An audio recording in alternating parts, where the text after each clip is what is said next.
பேய் கூட கல்யாணம் பண்ணுவீங்களா?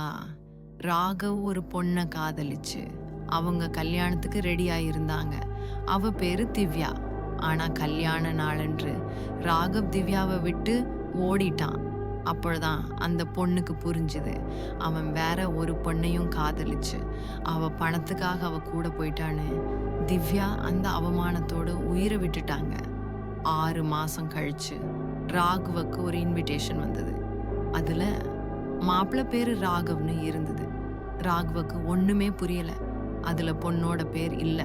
ஆனா அதுக்கு பதிலா ஒரு வரி இருந்தது. அது கல்யாண நாளாச்சு, மறக்காம வாங்க. அவன் அந்த இடத்துக்கு போனான். அது ஒரு பழைய மேரேஜ் ஹால். ஸ்டேஜ் மாலை எல்லாமே செட் பண்ணியிருந்தாங்க. மேடையில திவ்யாவோட போட்டோ பார்த்ததும் ராகவுக்கு அதிர்ச்சி. அது அந்த இறந்த பெண் தான். அந்த நேரம் பிரைடல் மியூசிக் ஒலிக்க ஆரம்பிச்சது. மாலை அவன் கழுத்துல தானா விழுது. யாரும் இல்ல. ஆனா ஒரு குரல் கேட்டுச்சு, நீ எனக்காக வரல, இப்போ நான் தான் உனக்காக வர்றேன். ராகவ் ஓடி போய் கதவை திறக்க முயற்சிக்கிறாரு. ஒன்னும் ஓபன் ஆகல. கண்ணாடியில திவ்யாவோட ரிஃப்ளெக்ஷன். அவன் பின்னால நின்று தாலி கட்ட சொல்லறா. அவன் கை நடுங்குது. பயத்தோட தாலி கட்ட போறான். அப்போ பேய் எனக்கு 2 கண்டிஷன் இருக்குன்னு சொல்ல ராகவுக்கு பயம் அதிகமாச்சு.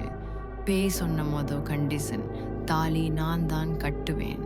ராகவுக்கு ஒண்ணுமே புரியல.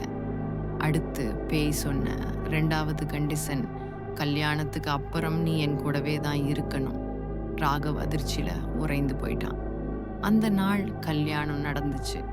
ஆனா அதுக்கு அப்புறம் ராகவ் தான் உயிரோட இல்ல. உங்க பேர் போட்டு பத்திரிகை வந்த நீங்க போவீங்களா?